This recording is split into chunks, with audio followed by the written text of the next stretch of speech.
Então, gente, nós vamos retomar aquela conversa de ontem, tá bom? Sobre configuração eletrônica ainda. Hoje nós vamos avançar um pouquinho mais, vamos para o tópico 5.5. E lá nós vamos descobrir o que são subníveis ou subcamadas. E o objetivo dessa aula de hoje é que você entenda como é que se distribuem os elétrons ao longo desses subníveis, dessas subcamadas. Sempre lembrando que a gente, para facilitar assim a nossa comunicação, nós vamos desenvolver esse estudo pensando no seguinte: nós vamos imaginando aqui que a eletrosfera do átomo, ela seria um prédio dividido em N andares. Tá bom, gente? Um prédio dividido em N andares. E esses andares, por sua vez, também teriam as suas subdivisões. Os andares são as camadas, as subdivisões em cada andar são as subcamadas. Vocês conhecem muito bem como é que funciona isso. Na arquitetura urbana, por exemplo, você tem um prédio de, sei lá, 40 andares, e aí se você entrar em cada um dos andares, você vai perceber que esse andar pode comportar várias salas, várias subdivisões. Então, para você entender esse estudo, é só você fazer esse paralelismo, essa comparação aí, um pouco forçada, mas que ajuda didaticamente, tá? Então, a gente pensa na eletrosfera como sendo um prédio dividido em vários andares, que são as camadas. Um prédio de até 7 andares, você pode ter até 7 camadas. E dentro dessas camadas, você vai pensar em subdivisões como se fossem salas desse prédio, que são os subníveis. Muito bem. Então, vamos retomar aqui. Ontem nós começamos a desenvolver uma ideia ali, que era a seguinte, para a gente complementar esse estudo. O que significa valência? Qual é a ideia de valência? Porque lá pelas tantas eu vou falar muito em valência. Valência tanto, valência positiva, valência negativa. O que é valência, professor? Ontem nós vimos que, dependendo da posição do elemento da tabela periódica, esse elemento pode ter um elétron na última camada, na camada mais distante do núcleo, que eu chamo camada de valência, ou pode ter 2, ou pode ter 3, ou pode ter 4, ou pode ter até 8. Então, um elétron pode ter de 1 até 8, um átomo, perdão, pode ter de 1 até 8 elétrons na camada de valência.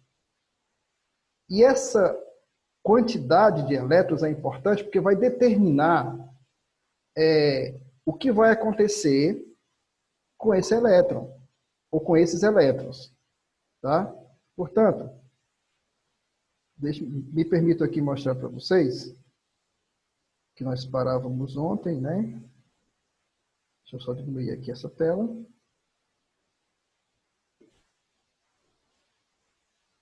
Vou compartilhar aqui com vocês uma outra tela. Vamos parar por aqui. Depois eu vou mandar esse material para vocês. Esse material, pessoal, ele está...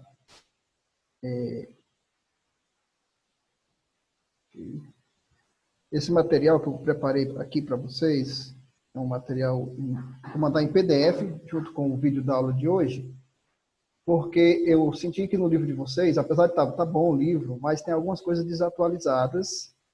Então, o que é que eu fiz aqui com vocês?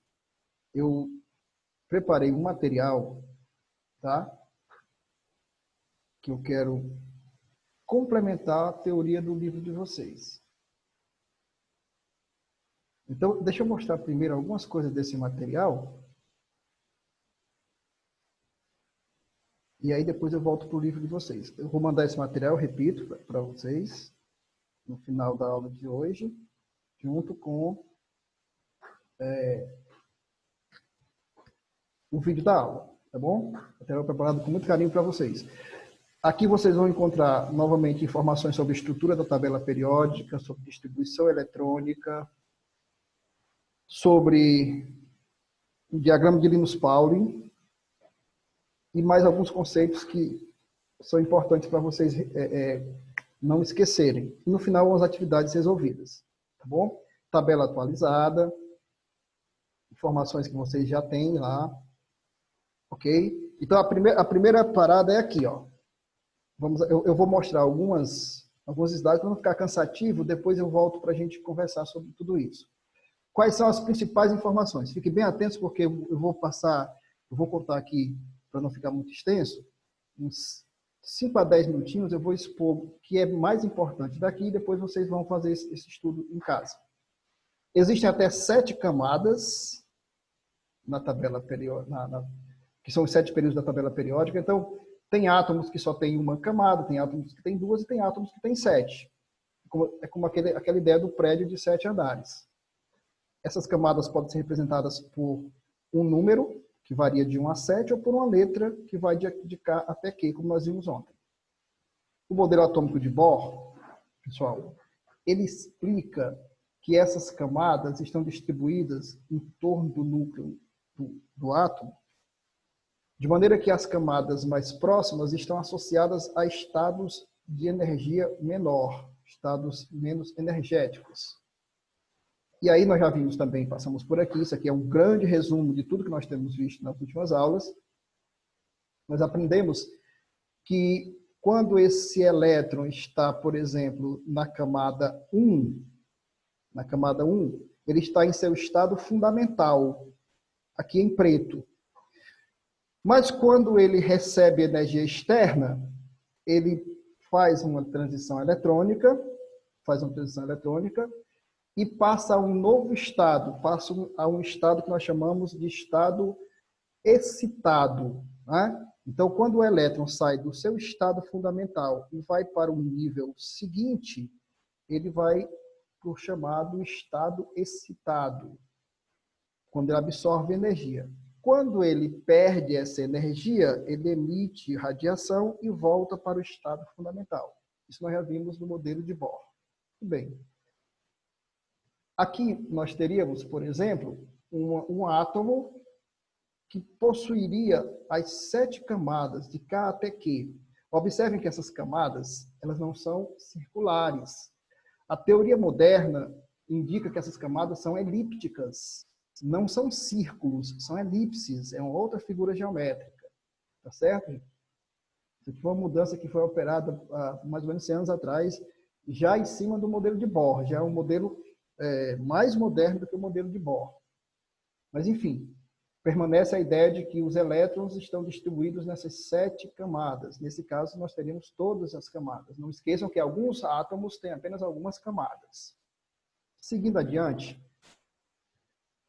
observe como seria, por exemplo, a distribuição dos elétrons no átomo. Vamos pegar aqui como exemplo, aqui à esquerda, o átomo de cloro, para a gente comparar com o átomo de sódio aqui à direita. Tá bom? Se alguém tiver alguma dúvida, quiser que eu repita alguma dessas telas, pode desmutar o microfone. Professor, eu queria que o senhor mostrasse de novo, eu gostei daquela ali, mas não entendi. Então, tranquilo.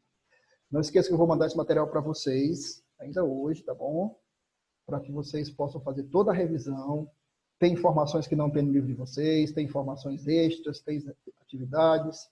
Mas, enfim, é um material para você guardar, para você pesquisar, para você ter até o final do ensino médio, se for o caso. Olha só, gente.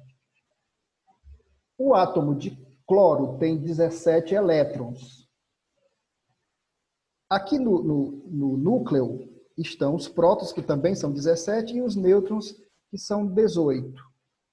Então, essas bolinhas vermelhas e amarelas representam, respectivamente, os prótons e os nêutrons. Elas não nos interessam agora, elas estão no núcleo, fica para um outro momento. O que nos interessa são as bolinhas azuis, que são os elétrons.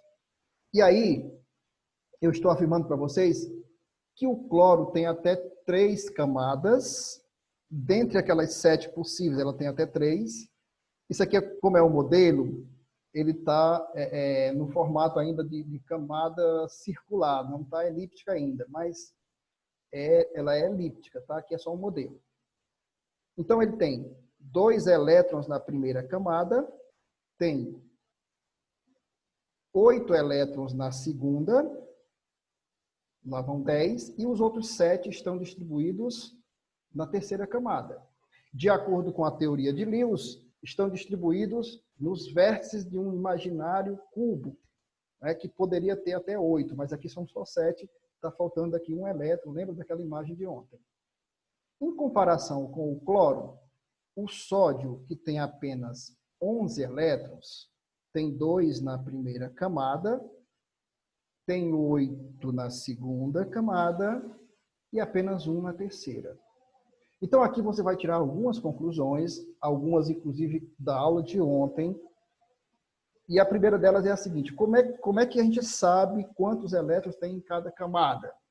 A gente sabe porque a gente já aprendeu a quantidade máxima de elétrons que existe em cada uma delas. Nós aprendemos que a quantidade máxima na primeira camada são 2, a quantidade máxima na segunda camada são 8, a quantidade máxima na terceira camada são 18 e assim por diante. Então, eu acredito que até aqui, salvo uma ou outra observação que vocês tenham para fazer, vocês devem ter visto esse conteúdo, esse material no ano passado. Não creio que haja aqui muita novidade para vocês. Tudo bem até aí, pessoal? Alguma observação? Alguma... Deixa eu voltar aqui para vocês. Alguma curiosidade até aí? Tudo bem com o que nós vimos até aqui, com esse material? Tudo tranquilo, né? Ok, obrigado, Lucídio. Vamos em frente, então. Vamos voltar para lá.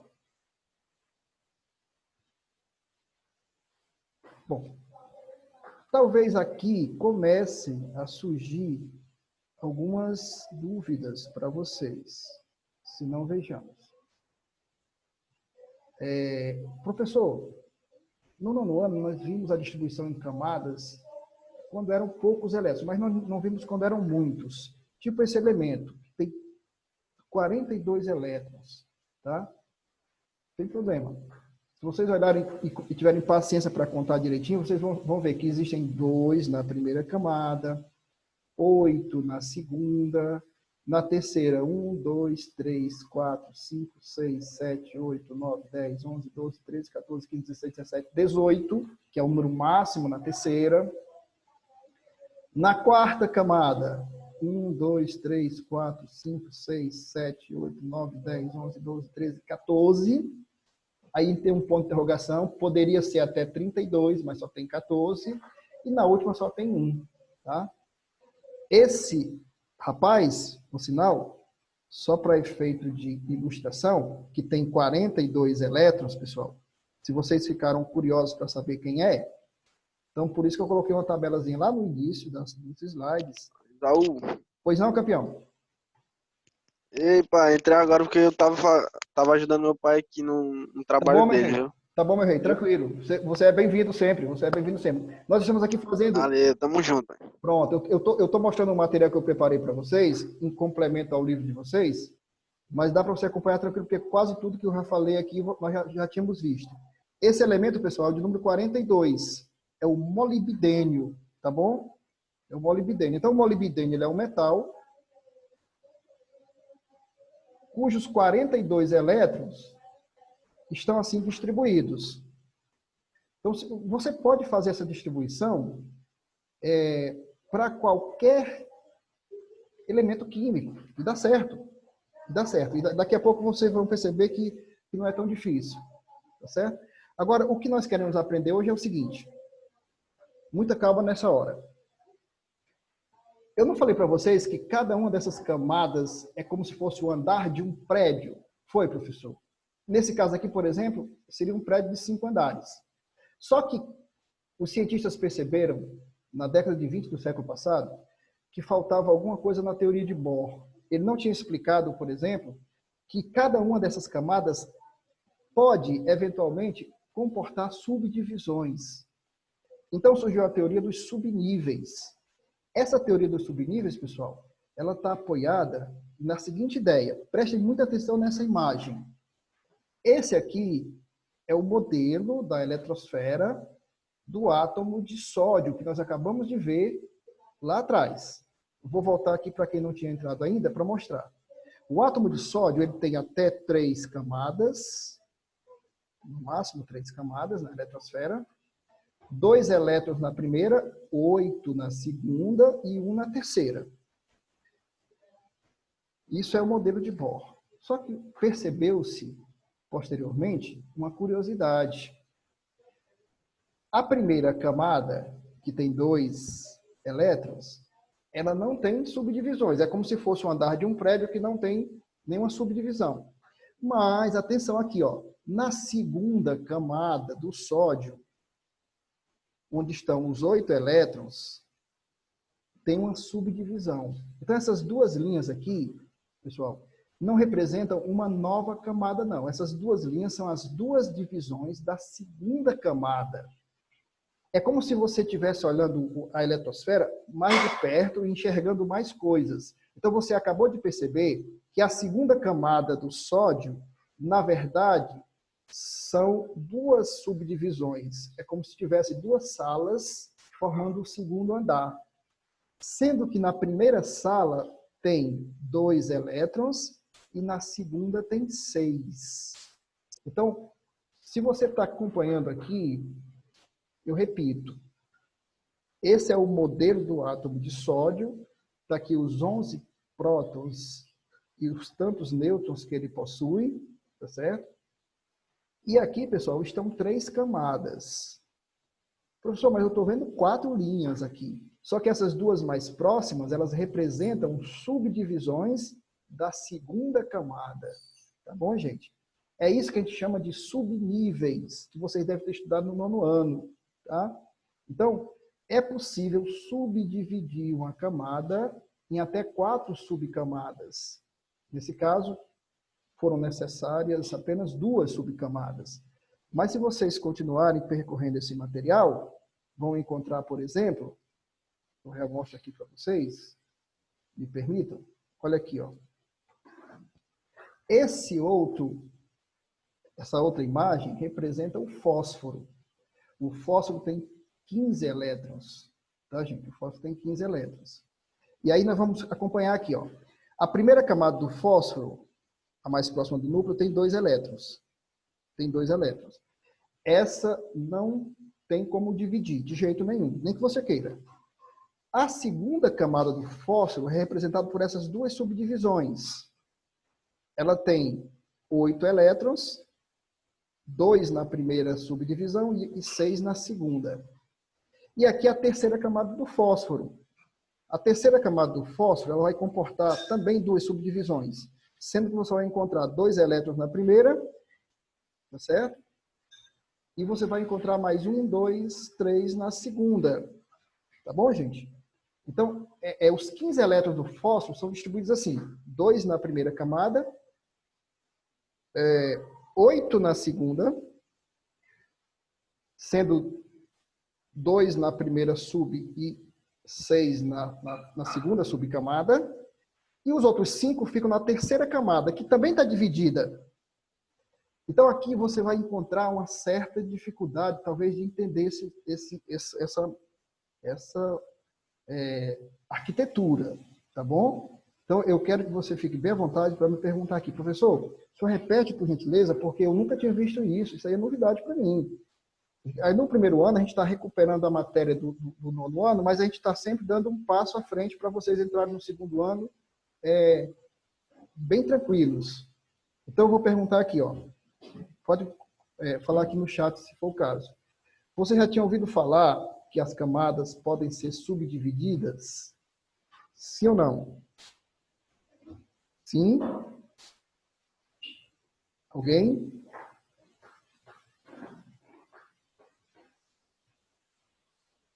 Certamente o seu professor de Química do nono ano falou que existem as subcamadas, os subníveis, tá? Não esqueça que esse é o tema da aula de hoje, subníveis. E aí, talvez ele não pôde lhe dizer, porque o conteúdo do nono ano não chega até aqui, como é que eu sei quantos subníveis existem em determinada camada de determinado átomo? Como é que eu faço essa subdivisão? Então, uma coisa é você saber que as camadas podem ser subdivididas. Outra coisa é você saber como fazer essa subdivisão. Tá bom, gente? Então, o próximo passo é esse. Você já entendeu agora, ó, que as camadas podem ser subdivididas em subníveis. Agora você vai aprender como é que faz essa subdivisão. Então, vem comigo aqui, ó. Vem comigo aqui para a gente continuar essa conversa. Essa subdivisão, gente, ela é feita da seguinte maneira. Olha aqui, ó, 7 camadas com seus respectivos nomes, né? Camada K, camada L e tal. Atenção. A camada K é aquela que você não conseguirá nunca dividi-la. Ela comporta no máximo 2 elétrons e ela não suporta nenhuma subdivisão. Essa subdivisão aqui, aparente, é ela própria. Então, quando eu digo que existem 2 elétrons no subnível S da camada K, atenção, esse número da camada é esse mesmo número aqui, ó. Essa forma de eu escrever um S2, parecido com um expoente 2, é a forma de eu dizer assim, ó. Existem 2 elétrons no subnível S da camada K. E a camada K só tem o subnível S. É o único. Não existe outro subnível. Portanto, o subnível S da camada K é a própria camada K. Ok? É como se você tivesse uma casa que não tem nenhuma divisão em quartos e salas, só um grande salão. Esse grande salão seria a própria casa. É a camada K, ela não tem subdivisões. Já a camada L, camada de número 2, que suporta até 8 elétrons, ela tem 2 subdivisões, uma S e uma P. A S comporta 2 elétrons e a P comporta 6. Por isso que ela pode ter até 8 elétrons. A terceira camada, a camada M, ela pode ter até 3 subdivisões. S, P e D. A S com 2 elétrons, a P com 6 e a D com 10. Por isso essa bolsa pode ter até 18 elétrons. As camadas N e O, cada uma, podem ter até 4 subdivisões. E aqui tem os números dos elétrons que cabem em cada uma dessas subdivisões. A camada P, a de número 6, comporta no máximo 18, exatamente igual à camada 3. E a camada Q, pessoal, atenção, isso aqui é que está desatualizado no livro de vocês. A camada Q, ela pode suportar até 8 elétrons, tá?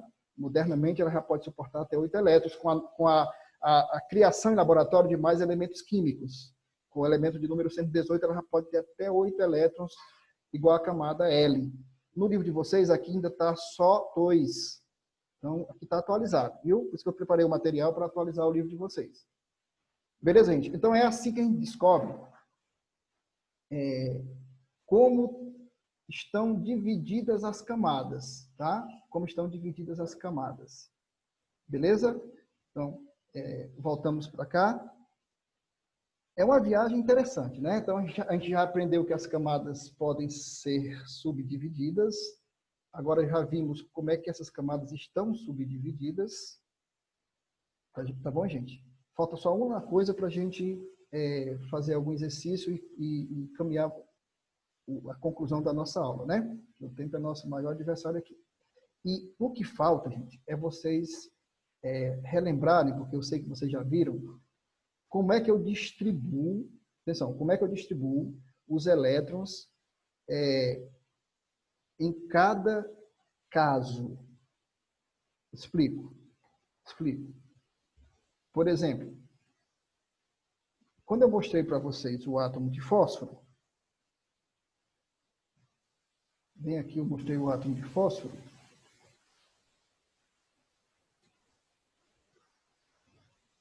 aqui. Eu dizia que tem 2 elétrons na primeira camada, 8 na segunda e 5 na terceira. E aí eu já fiz aqui a distribuição dos elétrons em cada subcamada, em cada subnível, né? E como é que eu sabia dessa ordem? Então, para facilitar a vida de vocês, eu vou direto ao ponto. Vocês já ouviram falar do diagrama de Pauling? Diagrama de Linus-Pauling, diagrama das diagonais? Sim ou não? Já ouviram falar? Diagrama de Pauling, o professor do 9º ano falou para vocês? Sim ou não? Já ouvi falar, sim. Ana Cíntia, ok, Ana Cíntia. Alguém mais já ouviu falar? Salles? Salles, será que o Salles está conseguindo me escutar? Salles, você já ouviu falar do diagrama de Linus-Pauling?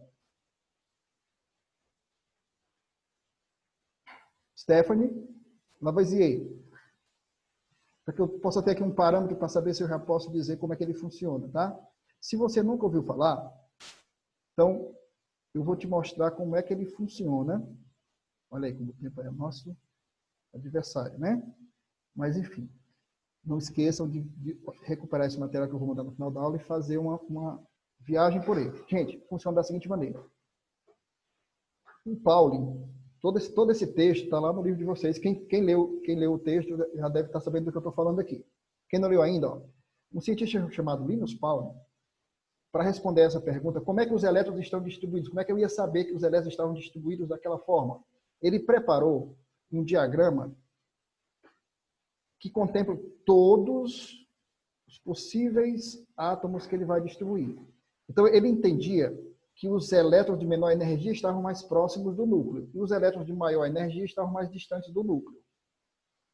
Então, esse diagrama está disposto em ordem crescente de energia. Os elétrons que têm menos energia são os 2 elétrons do subnível S da camada K. Em seguida, vem os 2 elétrons do subnível S da camada L. Depois vem os 6 do subnível P da camada 2, e assim por diante. Então, a leitura é de cima para baixo. Quando você termina de ler uma diagonal, você começa a ler a seguinte. Por exemplo, quando você parar em 2 elétrons no subnível S da camada M, da terceira, terminou a terceira diagonal, você vai começar a ler a 4ª diagonal. Só que você vai começar a ler de cima para baixo. Olha o sentido da seta. Então, para você não ficar bolado, porque isso aqui vai ser ruim de você decorar, e eu não quero que você decore, eu preparei aqui uma sequência onde aparece por ordem crescente de energia. Então, eu vou te dar um exemplo usando o fósforo que nós já distribuímos lá, para você acompanhar. Eu quero distribuir os 15 elétrons do fósforo de acordo com o diagrama de Linus-Pauling. Tá bom. 15 elétrons. Eu sei que o fósforo tem 15 elétrons. Por onde é que eu começo, professor? Da esquerda para a direita. Atenção, você só pode ir até 15. Então, 2 elétrons no subnível S da camada K. Perfeito. Segunda parada, 2 elétrons do subnível S da camada L. Escrevi aqui. Terceira, 6 elétrons no subnível P da camada L. 6. Vai somando. 2 mais 2, 4, mais 6, 10. Só faltam 5. Cuidado. Depois que você sai do subnível P da camada L, você vem para o subnível S da camada M, da terceira, com mais 2 elétrons. Então, só faltam 3. Portanto, você vai colocar... Atenção agora, essa parte é muito importante.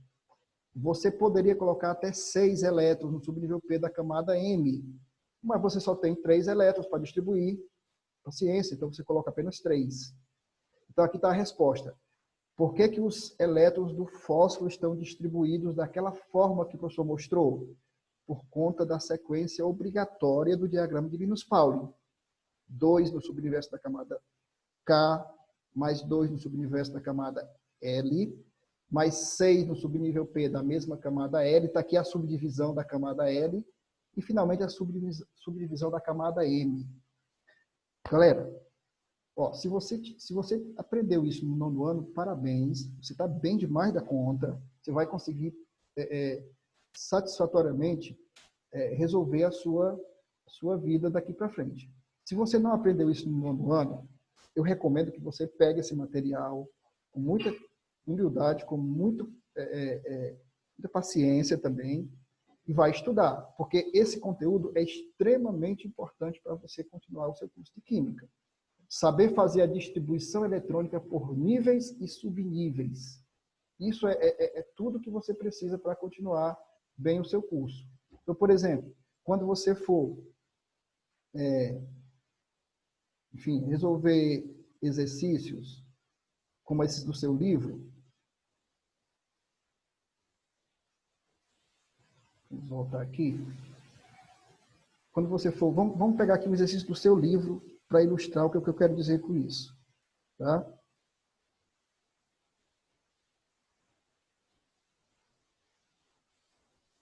Vamos abrir aqui o seu livro. Pronto. Tópico 5.5, né? Então, você vai tentar fazer esse exercício daqui. Deixa eu chegar lá. Os subníveis e os orbitais. Pronto. Você vai chegar lá no seu exercício. Aí lá vai ter assim, ó. Faça a distribuição eletrônica por subníveis dos elementos químicos do grupo 1. Professor. Quais são, professor, os elementos químicos do grupo 1? Lítio, sódio, potássio, rubídio, césio e frâncio. Então, você vai pegar aquela sequência do diagrama de Linus Pauling e vai fazer isso aqui, ó. Desde o hidrogênio, que também faz parte, embora não seja um metal, você vai fazer a distribuição de todos eles, ó. Por exemplo, o hidrogênio é o mais fácil de toda a tabela periódica. Percebe, ó? O hidrogênio, que só tem um elétron para distribuir, obrigatoriamente ele vai estar no subnível S da primeira camada. Já o lítio, que tem 3 elétrons, os 2 primeiros, você sabe, pertencem à primeira camada, ao subnível S, portanto, que é o único subnível da primeira camada. Já o terceiro elétron do lítio, ele pertence ao subnível S da segunda camada. É o que está escrito aqui. E aí você vai brincar de fazer essa distribuição com todos os metais e mais o hidrogênio do grupo 1. E você vai perceber uma coisa que nós já dizíamos ontem, já prevíamos. Para a gente fechar a aula agora, ó. Todos os elementos que estão no grupo 1 da tabela periódica têm um elétron na camada de valência. E qual é a importância de eu saber disso, professor? É que eu sabendo o número de elétrons na camada de valência, eu já sei o que vai acontecer com esse elemento quando ele encontrar outro átomo. Então, por exemplo, quem tem um elétron na camada de valência, tem valência mais 1. Isso nós vimos ontem. Ó, o pessoal que tem um elétron na camada de valência, tem valência mais 1. O pessoal que tem 2 elétrons na camada de valência, tem valência mais 2. Quem tem valência mais 1, valência mais 2, é porque tende a perder esse elétron, como nós vimos. Então, vamos supor que eu queira entender por que o óxido de sódio tem a fórmula Na2O. Por que será que o óxido de sódio tem a fórmula Na2O? Por que será que são 2 átomos de sódio e um átomo de oxigênio? A explicação está aqui à sua frente, ó. É que o sódio é um dos elementos do grupo 1. Tem valência mais 1. Percebe? Valência mais 1. O oxigênio é um dos elementos do grupo 16. Tem 6 elétrons na última camada, na camada de valência. Tem valência menos 2. Então, esse númerozinho que você vai encontrar aqui é a valência de cada elemento. O sódio tem valência mais 1 e o oxigênio tem valência menos 2.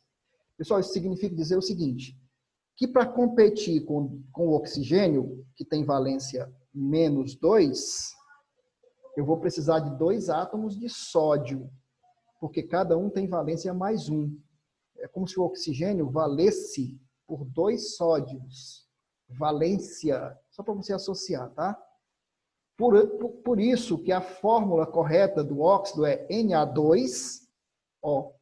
Não poderia ser NaO, por quê, professor? Porque se eu colocar NaO, como é que uma carga de valência vai igualar 2 cargas? Né? Como é que uma carga positiva igualaria 2 cargas negativas? Por isso eu preciso de 2 cargas positivas para poder ombrear com 2 cargas negativas.